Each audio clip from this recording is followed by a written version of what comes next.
Hello guys, in this video I'm going to show you how to add beats to your audio in CapCut. But first I wanted to tell you that don't forget to subscribe, because at 100,000 subscribers I'm going to show you my whole YouTube revenue statistics and growth strategy, how you can make money online. So let's jump into it. First, open the app.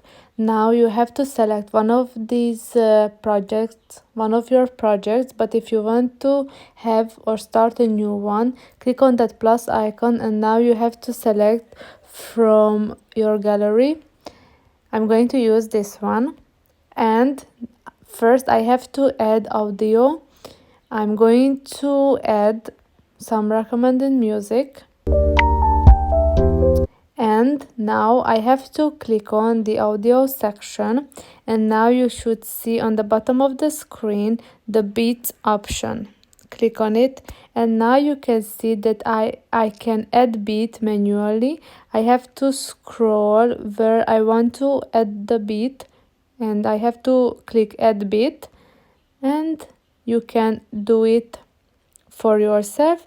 Or if you want to auto generate the beats, you have to select that option, and then it will be added by CapCut.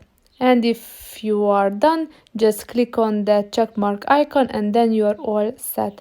So I hope this video was helpful for you. If it was, please consider subscribing, and see you in the next one. Bye bye.